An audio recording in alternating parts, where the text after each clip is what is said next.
Hi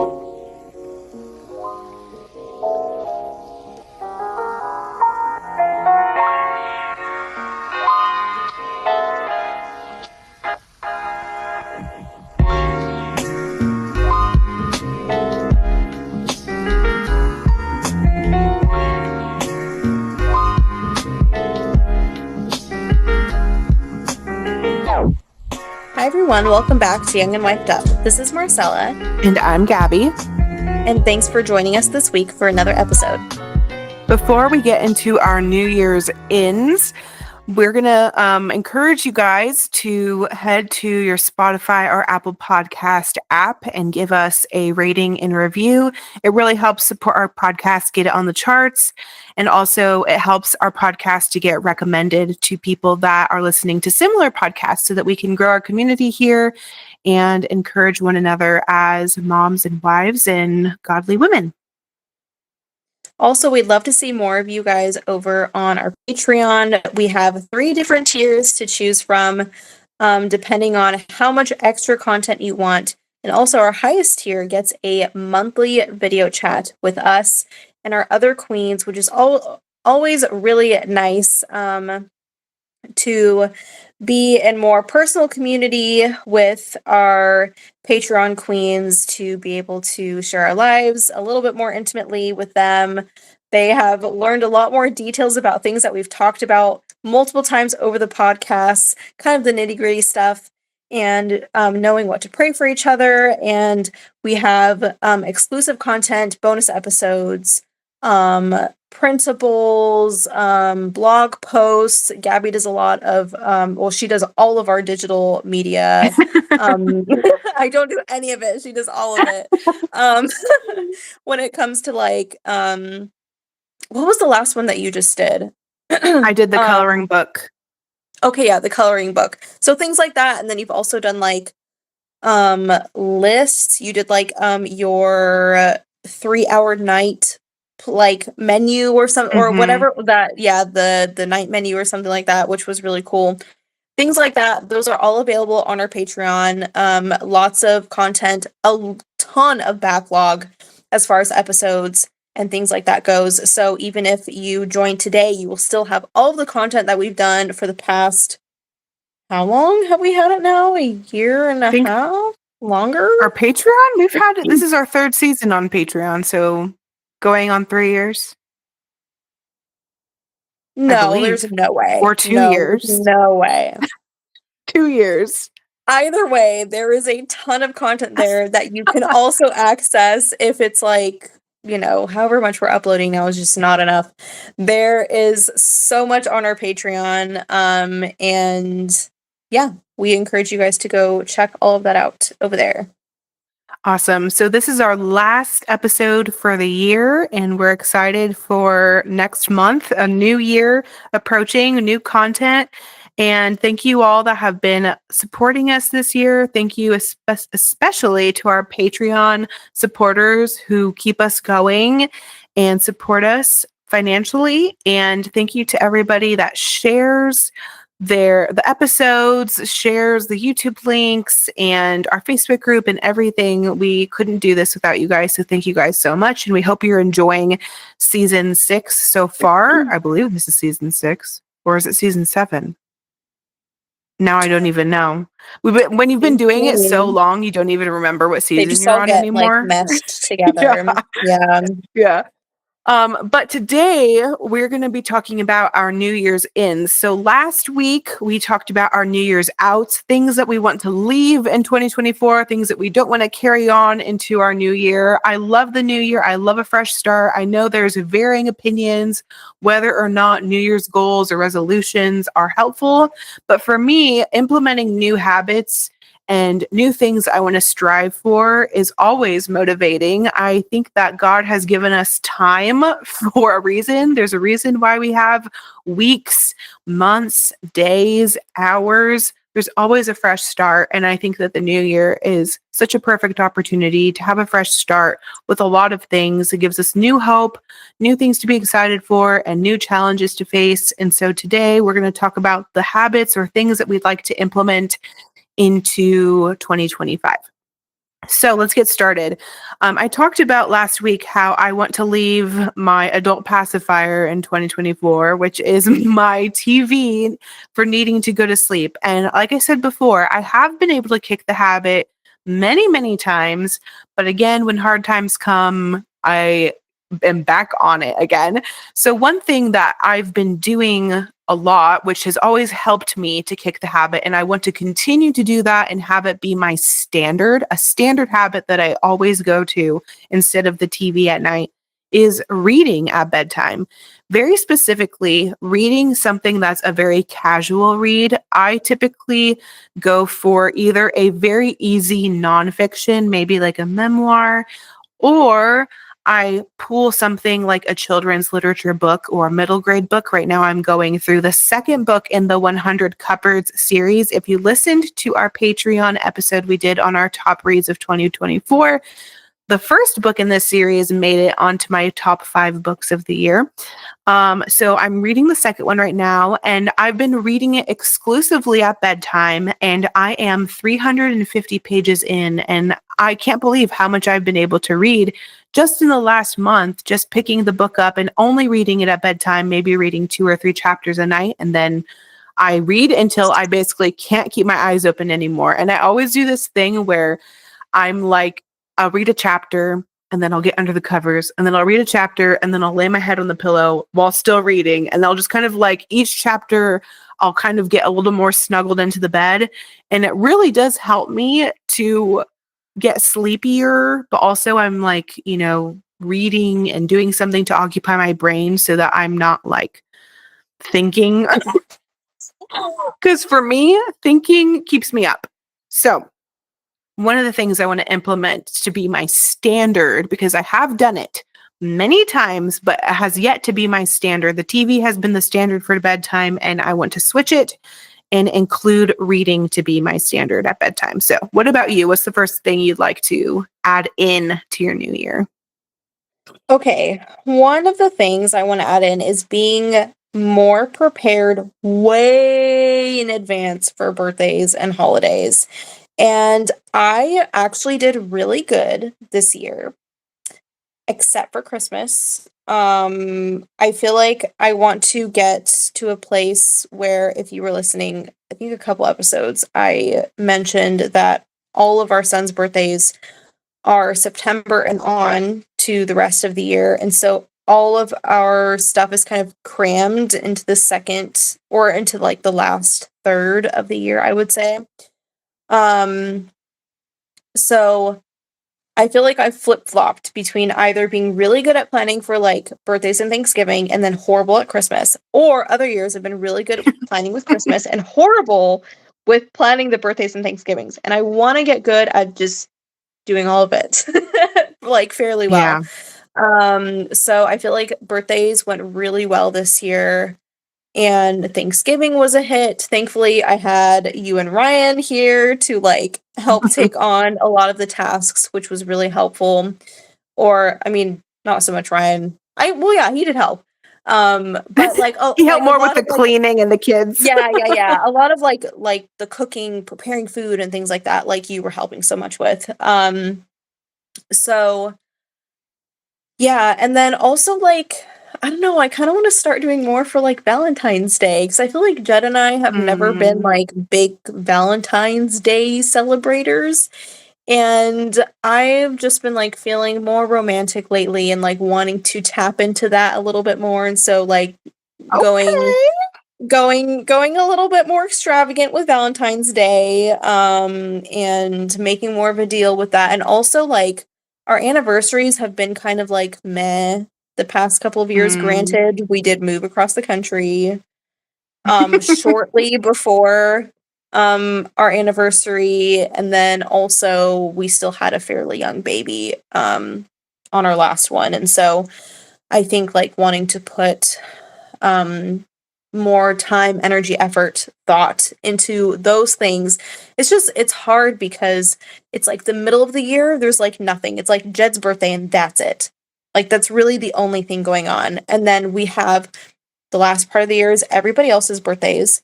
And then the first part of the year is like we have New Year's, we have Valentine's Day, and then we have my birthday, like each month, one after another. So by the time like April comes around, we are done. We're donezo. We're like so tired, and our anniversary is in April. So then I don't know. We just need to figure this out. I know there's a solution to this. I know we can figure this out. There like has to be a way to like get it all together, and have it all flow really well, and just like really like leaning into more, traditions and that sort of thing, which I'll talk about more in a second. But go ahead and do your next Cool. one. Cool. So, kind of going off of what I was talking about, things I want to leave out is that I want to make more of an effort to share and create things that feel really genuine to me or feel more authentic to my personality and my tastes and music I enjoy or things I like to do or things that I wear or my personal, aesthetic and stuff, and post it or publish things without the worry that it may not perform well. And Mhm.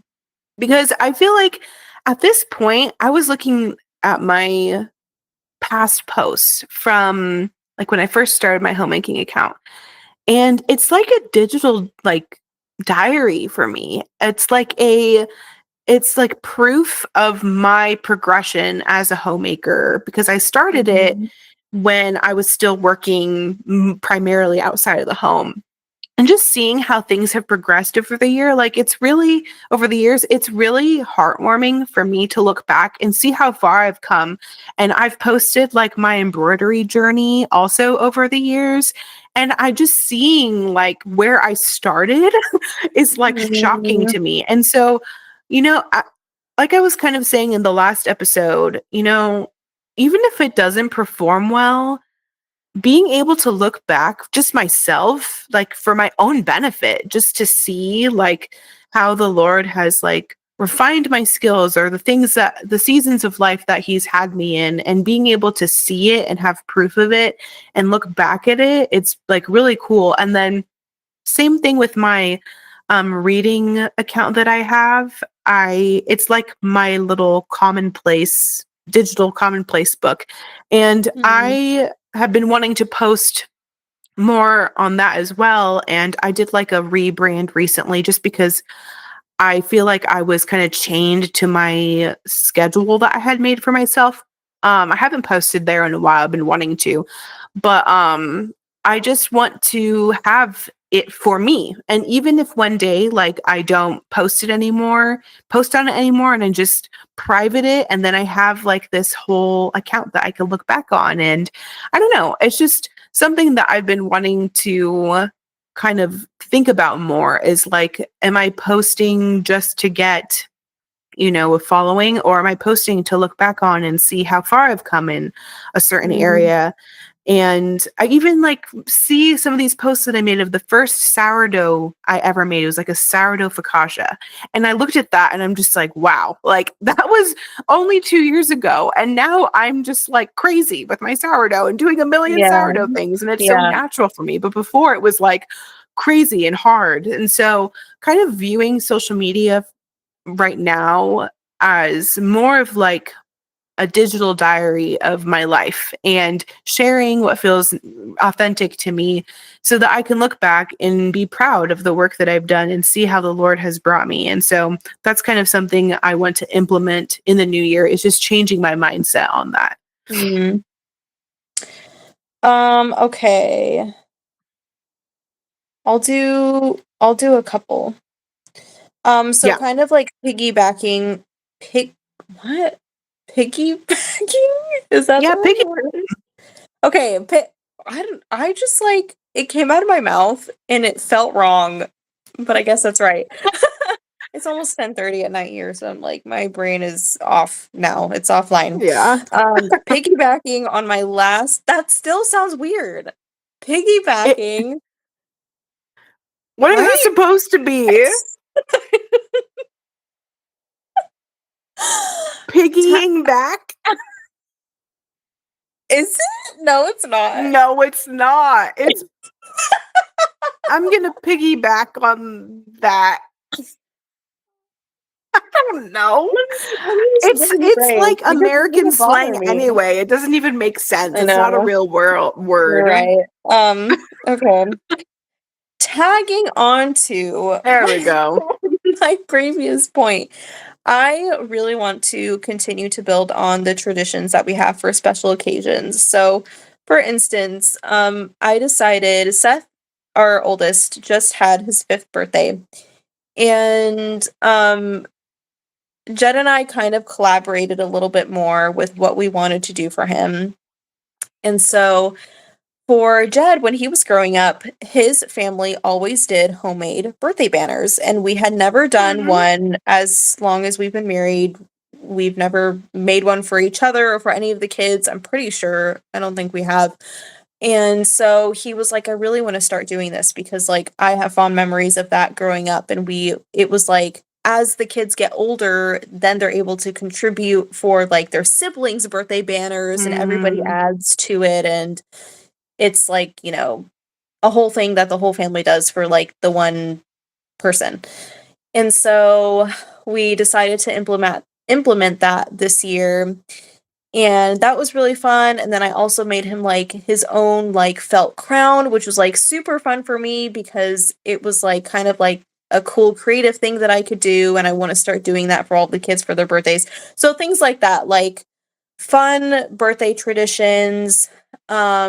Also I've been like trying to hone in on like holiday traditions, like what do we normally do for Thanksgiving? What's the tradition with the Chathams for Thanksgiving? What is the tradition with the Chathams for Christmas or New Year's or whatever? And we already have some things, like for instance, we have like our New Year's nachos. That has been going for I don't know how long now, probably like A very 4 or long 5 time. years. Yeah, more. Yeah.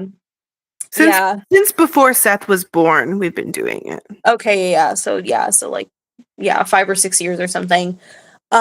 So things like that, wanting to hone in on that and keep building on those, and it's so much fun now, like with the kids getting older, they can be more involved, and even Seth is like remembering things now, which is crazy because for a while they just like they don't really remember that stuff because they're so little and they're like, not paying attention, and it's just like their brains are not like capable of like storing the memories to the point where they can like recall them so easily. And so with Seth, now that he's older, he can like genuinely remember things that have been happening even like from a year ago. It's like kind of crazy. And so even before that. So it is fun because now it's not when you just have like one child and they're like a baby, it's like it's just you and your husband remembering those things. But then when your kids start to remember, it's like, oh my gosh, like it's just so cool.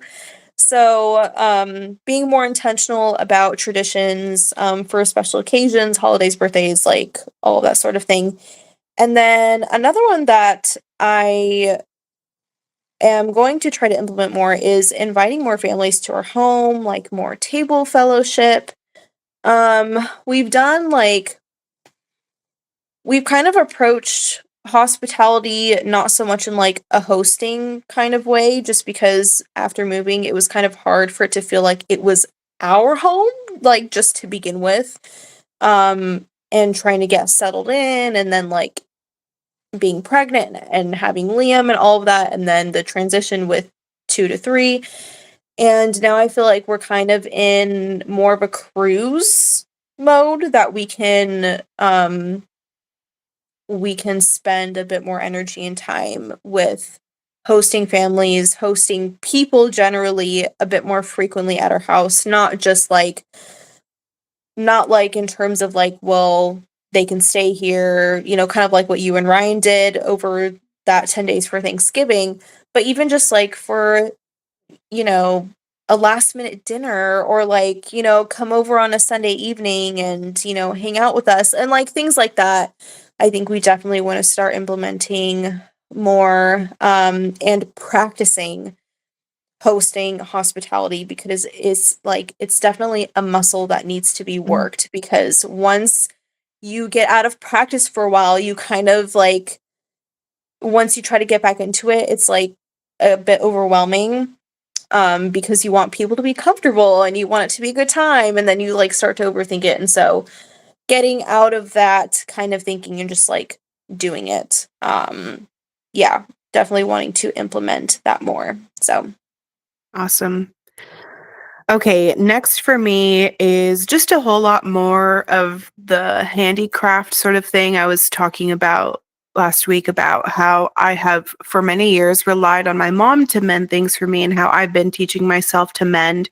And one of the things that I want to do, I've already looked into it, is that there is a local woman that teaches out of her house various sewing skills. And she has one where you bring your own sewing machine and she teaches you how to use it. She has private lessons, she does group classes. And I think in the new year, I'm going to go to one of her classes and I'm really excited. You pay for like a month and it's very affordable and includes all the materials and like everything for you to learn like the project. And she has like a crochet class, she has an embroidery class, she has hand stitching for like clothes and like mending and stuff, and then she has like a, I think I already said crochet. There was something else that I can't remember, but I really want to kind of learn from other people because a lot of the things that I've learned have been self-taught. My mom has taught me a few things with my sewing machine, but I need to get it serviced, or I need to get a new sewing machine because there's something broken with it. So I need to, it's an old sewing machine I got secondhand and I'm very grateful for it. But it needs to be fixed. So one of the things I want to implement in the new year is just honing in on this skill. I have a few projects that I have like pending. Like one of the things is cloth napkins. I started on it and then my sewing machine broke and I just haven't been able to finish it. So that's one of the things that I'd really like to finish. And then I want to get into sewing curtains because I don't know, I've been, and except for my bedroom and my living space downstairs, I have not been able to find the perfect curtains. So I just want to make some. And you made some recently, Marcella. And I don't know, just kind of inspired that I am capable. I've proven to myself that I am capable of sewing and doing these sort of skills. It just takes me a little bit longer. And I usually need more time and more failed projects essentially for me yeah, to feel comfortable. And that's just yeah. kind of my approach with any new skill, even with like recipe testing. I always have to have the mindset of like, this could fail and it's okay. I'm learning. And especially if you're like a homemaker that didn't know all these skills before you became a homemaker, I kind of felt like a fish out of water when I first got married because even though my mom was a stay-at-home mom, there are some things that she didn't teach me or some things that she didn't do herself because she was really into like sewing and she was she did homeschooling for a lot of things, but she didn't make a lot of food from scratch. So a lot of that I had to teach myself. Some things I picked up from my grandma. So there's like certain things that like you as a homemaker, like, yes, you can like learn from people that have gone before you in a lot of ways, but a lot of the time it's you trialing and erroring at home and struggling through it and just being willing to fail and just being like, it's okay. We're going to try again. So I have to be willing to waste a little bit of flour or waste a little bit of thread, waste a little bit of fabric. And it sucks, but then it's like, it wasn't wasted if you learned something, Yeah. And so that's something that I'd really like to implement in the new year. And another thing that I want to do is I started making my own embroidery patterns on Canva, and I have stick and stitch paper so I can embroider like custom things. And I'd really like to make a lot of I don't want to have to buy patterns anymore. That's like my goal for embroidery now is not to buy any new patterns. I still have some kits that I can finish just for fun that already have patterns on them. But anything new that I want to do, I want to draw or graphic design my own patterns for embroidery. And that's one of my goals. I think I might even start it soon because I have like an itch now to like do more embroidery because I've been doing a lot lately. So I'd like to make a lot of my own patterns and see how I do with that. So anyway, what's next for you? I wanted to say really quick a note off of what you're saying, like you've learned like different skills from like different women. Like there were some things like from mom that were helpful, and then you like picked up on some things from like a grandmother and stuff like that. And even if like you don't like, it is really helpful to have those older women who can like teach you those skills, or to like they're available if you want to learn them, that they can like give you all the tips and tricks and like whatever it is. Mhm. But sometimes you have to like come to the conclusion that nobody around me can like technically help me with this, or like nobody is really like mastered at this thing. So I'm going to be that one. I'm going to be the girl Mm. that like really dives into this certain thing, because maybe that's like a need in your like little Mm. local community of like somebody who is going to be skilled at that thing that nobody else is. And I feel like that is really good, that you've Yeah. like taken on the initiative to be self-taught, to like take those things on yourself. Even if that means like, having to go to YouTube or whatever to Mhm. like learn different things or whatever. But deciding like, okay, even if like none of my elder women in my life or Mhm. whatever can help me figure this out, or even my peers, I'm going to be the first. And now, this I can pass on to my friends or to younger women, as I get older and I become more mastered at this skill, that I can Yeah. be the one that they go to for this specific thing. Yeah. I think it's just like a cool way of thinking of it. Yeah, and you can become a resource for others. Even like Yeah. when I first started getting into homeopathy, thankfully, one of my girlfriends, Carly, had already been into it for about a year or Mhm. maybe more than that at that point. So I knew that I could go to her and ask her for resources, ask her for help, ask her for accounts when I was first getting into homeopathy. And she was able to share that knowledge with me. And now I've Mhm. gotten to a point where like I understand it to a point where I don't need to ask her for help as much anymore, but how valuable of a resource was she to me in the beginning, pointing me in the right direction, because when you can get into some of these niches or skills, it's so overwhelming because the internet It is really so vast is. and you're just Yeah. like, where do I Where start? do I Who's go? right? Yeah. Who's the right one to Yeah. follow? And so having somebody where you're like, I know that this person, you know, has been into this for a little bit longer than me, being able to be like, okay, can you give me a place to start, and then you can kind of jump off Take of it that. from there. Sure. Yeah, yeah, yeah, Yeah. totally. Okay, so a couple more of mine. Not being afraid to invest in better quality clothing. And I've had this like, I don't know what the term is. This tie up, I guess, with spending a lot of money on clothes, because there's like a part of me that's kind of torn, because I'm like, I want to be frugal with, that with the money that we have. But then at the same time, it's like I also would really love some more like really high quality pieces in my wardrobe, with fabrics that I feel really good in, that I know are better for my skin and my body and that sort of a thing. And I think like also another thing that kind of like is a bit of a hang up for me is this something that can change with me if I get Mhm. pregnant Yes. again, with breastfeeding, postpartum, and that sort of a thing.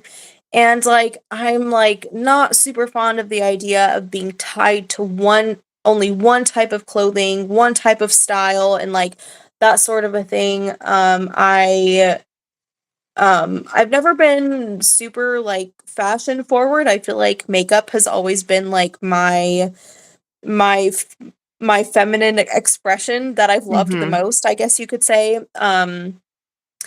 But I also don't just want it to be like one specific thing that I wear all the time that I'm just like, I found this one thing that I love and I'm just going to stick to that. Like I still want something a little bit more eclectic, more variety in my wardrobe. And so I would like to, find the time and the money to invest in some higher quality pieces that I feel like can change well with me as my body has changed and will continue to as the years go on. That will be worth the money, and not being afraid to like really, really spend some bucks on things like that for my closet. And then another one is a lot more reading, like you guys heard in 2 episodes ago. I can't remember. They're all kind of jumbled up. That I've only read like maybe 25 books this year, and it's just like so lame. And it's so funny because like 5 years ago, I read like a total number of 0 books, and so like now, but now I because I know what I'm you're capable. Yes, I know what I'm capable of doing, and like 25 books is just absolute trash. Like that is just like such an embarrassing number for me because the year before that, or the year before that, 2 years before, I was just like a voracious reader like the entire year. Like I think I don't remember how many books I got through, probably 70, 80 or something like that. So I don't know what happened this year. Yeah, I'm not really sure, but I really just want to do. I even like I sent Gabriella and Shannon this whole thing, this whole so schedule. extensive. Yes. It was insane, and I was pumped, you guys, absolutely pumped to like get through all of these books. And I have gotten through a portion of them, but not nearly as many as I wanted to. And so I think I'm going to revisit the idea of doing another like categorized book plan, reading plan for the year, because I feel like that gets me excited to like get to reading because I know what's coming next and I like want to get to the next one, and like I don't know. Anyway, I think I'll do that again. So yeah, those are another 2 that will be ends for 2025. I love it.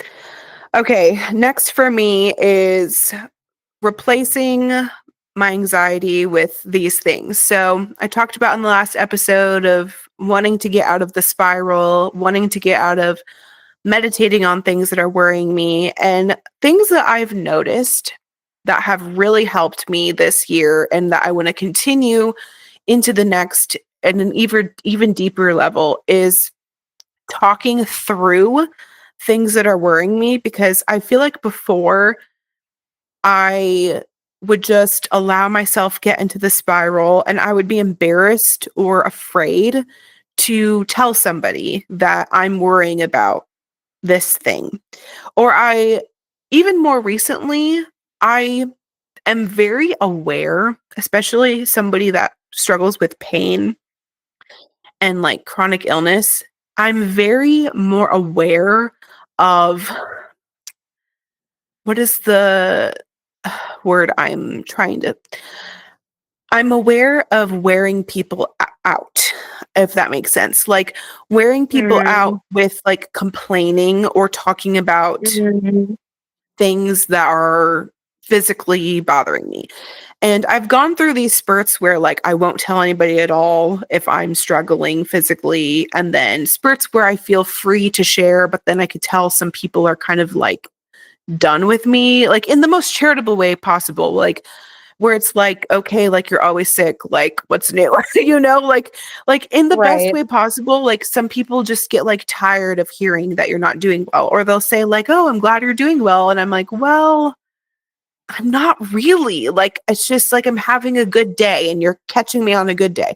And it's hard because like I try to toe the line between like honesty and being authentic and not lying. But then also like how much is it necessary to divulge to somebody just casually asking me at church, you know, or Yeah. or is it like an intimate conversation where somebody genuinely wants to know how I'm doing and they want to know how they can pray for me, and that's the opportunity I can take to be like, you know what, I'm not doing too hot, you know.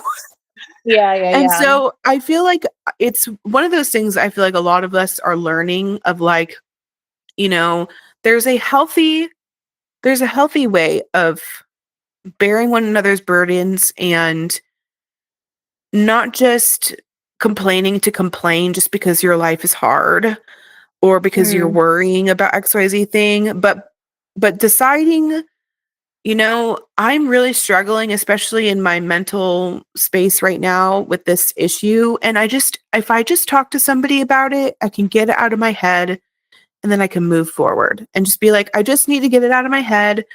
I know that this is irrational, or I know that this thing isn't as big as I'm making it in my head, because we always explode things in our head. We always, like, even what you were saying in the last episode about your cleaning routine situation. It's like we build things up in our brain so much, and then when we finally do the thing or talk about the thing, we're like, "Oh, it's not as bad as I thought it was." You know? Yeah, Like, yeah, I just yeah, needed to do it, yeah. or I just needed to talk about it. And so I think one thing that I wanna be, like, less fearful of is, like, to the people that I trust and that I know are not gonna just be my yes men, or just allow me to moan about this and that and whatever. But the people that I know, like, have my best interest, are godly people that care about me and that care about my well-being, and I know that actually pray for me, like genuinely pray for me. Those are people that I can talk to about what is worrying me or what is burdening me. And not that they have to fix it, but that, like, just being a listening ear, at least for me and my, like, how I deal with anxiety, I have always seen that it improves. It just always Mhm, does. It helps me to get it out of my head, and then I can move. I could mhm. just move Yeah, forward. It's came out of my mouth or on my text or whatever outlet I decided to share, and then I can move forward. And I feel like I want to be not afraid to do that more, and then not worry that I'm going to sound stupid, or that my worry is, like, frivolous or dumb, you know, because and then also deciding, you know, it's okay if, you know, I not share something, and it's not a lie if I say, you know, God is sustaining me right now, or, you know, saying things that can still be honest about where I'm at, but not like wearing it's people more of out. it's more of like a neutral phase as opposed to I'm doing Yeah. horribly and like yeah, Yes, yeah. because I never, ever, ever, ever, ever want to give people the impression that I am in despair because of God's providence. You know, like, if God has given me a frowning providence, yes, it can be sad and it's hard. And, you know, we have to rely on Him to get through it. But it doesn't mean that I don't have joy or that I don't have good days, you know, or times of relief, you know? Mm, And so I just feel like I want to be more free with, you know, being okay with sharing what's making me anxious, and not worrying that it's going to be like, I don't know, like, it's not a big deal, like, get over it, you know, especially if it's somebody that I trust. And also just meditating myself, like choosing to meditate on what is true, choosing to meditate on scripture and good things, and not to give in to meditating on worry. And then also, like, making a decision to give the things that I'm struggling with or worrying about to the Lord. If I've talked through what is worrying me and I'm meditating on what is good and true, and I'm still struggling, then I just genuinely need to hand it to the Lord and be like, Lord, this is yours and not mine. I need help. And just choosing to be like, I am not going to carry this. I'm not going to yeah, carry this. I'm going to give this to the Lord. It is His to carry, not mine, because I can't control anything anyway. So why am I trying? You know? And yeah. so, just one of those things, like Esther Smith's book, A Still and Quiet Mind. Started rereading it again a few months ago, but I really need to just buckle down and reread the whole thing again, because there's just so much good about intrusive thoughts and anxiety and replacing it with good things, true things, what to Mhm. meditate on, how to do it, Yeah. when to talk about things, when to choose to give it to the Lord and make a choice, And I feel like I just need to revisit all of those concepts because I have had a very particularly difficult year. And I feel like I've kind of made some steps back in some of my mental health because of it, but I Mhm. don't want that to continue to keep going backwards. Like, I want to be like, Yeah. no, I know the tools. I know the tools. I know what I have to do, and I can make strides in my anxiety. Because before this year, last year in 2023, I made probably the most progress I've ever had in my life with my anxiety and Mhm. panic, like extreme progress. But again, I had a traumatic event happen and I had multiple medical interventions and surgeries and procedures. Like, it's, even a very mentally stable person, that can be difficult for them, And so Yeah. I have to kind of Yeah. have a perspective of like, no, I know what to do in order to get myself back into a better mental space and spiritual space, and I just need to do it. And so that's one of the big things that I want to carry in to 2025 with me, is talking through what is worrying me with people that I trust, meditating on what is true, and then choosing to give things to the Lord and not to carry them anymore. What's next for you? Okay, a couple more for me. First one is I want to be better at printing photos. I have always been horrible at having prints in our home, especially of like the kids, of even just Jed and I. Like, most of the photos that we have of us were gifts from other people. It wasn't even stuff that we printed and framed ourselves.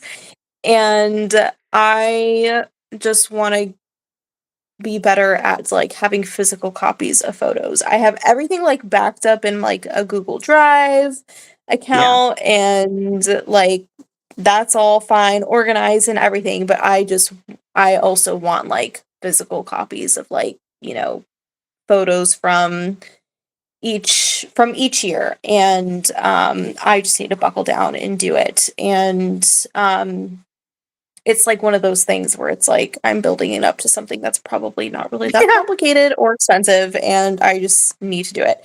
So that's one thing. And then another thing is I would really love to start adding in extra devotionals to my regular spiritual Mm. disciplines. So alongside my regular Bible reading, I really want to do some extra devotionals, which I used to do a lot of devotionals, like probably, I don't know, like maybe 6 or 7 years ago, like when Jed and I were first married, I was doing more like devotional books back then.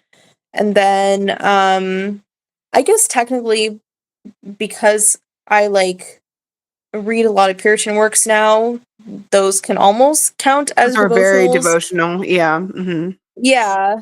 But something that's like maybe a little bit more tailored to be like, here's a daily reading of Hmm. this or a daily excerpt of this, or whatever it is. So you guys have any recommendations, I will take those. Do you have any recommendations for Yeah. good I for, need to for read good like devotionals? Susanna Spurgeon's Free Grace and Dying Love, and Elizabeth Elliot's Keep a Quiet Heart. Those are both broken Mhm. up. They're very short chapters and they're each different topics. So it's devotional. Oh, okay, cool. So it's not like Oh, a nice. book that you read through. You do like one a day. Right. And then also anything I've read from goodness, what is the company now? I literally, of course, I'm sitting right in front of it, so I can't even like see it. Oh my gosh, what is it called? Hold on. It's not Abide. It's like, you've seen it. It's like very popular. Mhm. Oh my Dwell? gosh. No. No, no. It's a company that does my gosh. Now I'm panicking. I'm panicking, everybody. Ayana got me several. of these, and I'm still working through them. That's such good content. And of course, now, and I've bought some for people before as well from this company that does devotionals for women, and it's really good. And of course, I literally can't remember it right now. Daily Joy. Daily No. Grace Co. Oh, Thank you. okay. Oh yeah, I've heard of them. Yeah, they have a lot of topical ones, and then they also have ones that go through books of the Bible. Oh, okay. And they also have a praying through anxiety journal that I have of theirs. Interesting. And I literally, I'm so stupid. I have one right here. This one's called Never Alone. And I'm like halfway through, and they're chunky, like they're big. This is like what most of their devotionals look like. They're almost like magazines. Okay. And I have a lot of them, and they have like, they give you a reading, and then they have like a little like devotional, and then they have things for you to write down. Okay. So it's cool. very interactive. So anything from Daily Grace Co. I recommend to anybody, but also those two books by Susie and Elizabeth. Okay. Why don't you do your last one and then I'll finish up with mine. Cool. So mine's kind of, especially since my last one was so heavy, this one sounds like so silly, but I want to drink less plain water throughout the day, especially because all of our water is so depleted with minerals, especially if you have city water that's very low qual, like mine. And then I have to put it through, I put mine through 2 filters, essentially. I have a regular filter that's like in my sink for drinking water, but then I put that water through my Berkey, and my Berkey it filters everything. So even if there are any minerals left, my Berkey they're gone. Everything is gone, which I'm thankful, because that means I'm not drinking, chlorine or fluoride or anything like that. But it also means that I need a lot of mineral replacement, especially because I'm very prone to be faint, or feel like I'm going to pass out a lot. And I've been like this since I was a kid. I don't know what it is, but I struggle with like feeling like I'm going to faint a lot of the time. And a lot of it I think is dehydration, but less of just water I need to be drinking, but more minerals. So I do salt. I do Redmond's real salt a lot, and I put it on my tongue, and I do water, or I sprinkle it in my water. I also do adrenal cocktails. I talk about adrenal cocktails all the time. And that helps me a lot too. That literally makes me feel 1,000 times better. Even if I just drink straight coconut water, it helps a ton. But I want to drink more, replace some of my water throughout the day with more herbal iced teas, and with like no sugar, just like straight herbs. And I've been doing that. I have like a big pitcher in my fridge that I just have infused with herbs that I just pour in my water thing all day. And then trace mineral drops I need to get. And then just anything that I can add to my water that can actually benefit me. And that way I'm not just drinking plain water all the time. Because I do think that my issue is less about hydration, because I drink water all day. Like I am constantly chugging water. I think that I am mineral depleted, and I need more minerals. So that's one of my ins, is I want to be more mindful about drinking more herbs, drinking more minerals. And if you do drink teas and herbs, especially loose leaf, those have minerals in them too. So you get like a twofer. Yeah. You get the herbal benefits and the mineral benefits. A twofer. Anyway, that's my last one, my in. And I'm also going to try to get my husband to, which he has been willingly. I just pour him a little glass of herbs and he just drinks it, and it tastes good. So, That's nice, because some herbs do not taste good without being sweetened.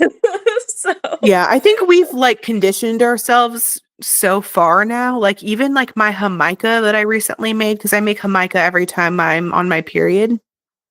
yeah. I barely put any, I put like the tiniest amount of honey in my Jamaica this last time, and it was hard and it was concentrated. But both him and I have been drinking it happily for the past week and a half. Wow. It's great. I just feel like we've Maybe you're conditioned ourselves. Like we desensitized. don't need a ton of sugar Probably. anymore in our drinks. Yeah, Yeah. probably. I feel like the tart doesn't bother me so much as like the bitter herbs. Like if I have like Yes. nettle just straight, it's like, Ooh. Yeah, oh, that's a rough one. Nettle's a rough uh, one. yeah, that is. You need a little peppermint to offset that one. Okay, my last one is also like, I guess a bit shallow, if you could describe it compared to some of our other ones. But wanting to pay more attention to the light environment in our home.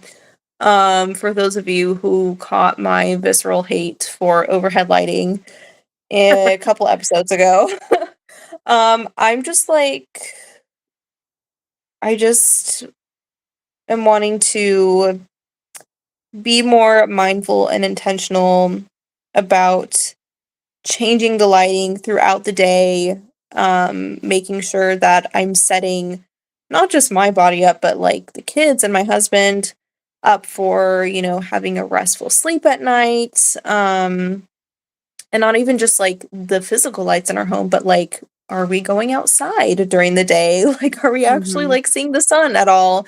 Even on the days that are overcast, to just like, being outside at some point. It doesn't have to be for hours and hours. And paying attention to that a lot more, trying to get, trying to switch out our bulbs with the incandescent lights, like I was saying before in the other episode, which I only have so much control over because of the fact that we are renting and they like have these like super specific bulbs that we're supposed to use in we have like recessed lighting pretty much throughout the whole house. So anyway, I've been trying to figure out what to do with that. Like I've just been like brain racking like solutions to try to figure out a way to not have to use those lights at all. And so my solution has been just buying tons of lamps. I would love to get like oh, what is it called? What is it called? The ones, oh, sconces. I would love to get like Mm, sconces for the for walls the and stuff. walls. Yeah. Mhm. Yeah. And yeah, just more like floor, table, wall lighting, not so much of the ceiling lighting. So that's going to be a big thing. And then also, I do have like a red light, which I do utilize quite a lot, but I would like to utilize it even more. And then also candles. I really, really want to utilize candles a lot during the evenings because I feel like there are even times where that's even better than the red light. Oh yeah. So, um, yeah, that is my last one that I You want need to to be bring like into 2025. Ebenezer Scrooge with his holding a little candle holder with a little Yes. candlestick and Yeah. just carrying it around your house. I don't know Yeah. why I think Yeah. of Yeah. Ebenezer Scrooge because all of these like images of him and his nightie Yeah. with his little Yeah. Yeah. candle. With his hat, his little Yeah. hat, his like nightcap. Yeah. Yes. I need to channel my inner Scrooge, I guess. Yeah. I'm Yeah. channeling it right now in a very literal sense. Hello? What's wrong? There's like Something wrong? noises. I'm sitting right next to my window and there's like noises. Oh, Okay. maybe your neighbors. We gotta go, guys. We gotta go. Okay. We would love to know what your guys' New Year's ins are for 2025. What are things that you want to implement, incorporate, include in your new year? Let us know if you were inspired by any of ours. Are you also done waiting for your mom to mend your clothes for you? Just me? Okay. All right, guys, thank you so much for joining us today. And I'm going to be cheesy and say, talk to you next year. Bye. Bye.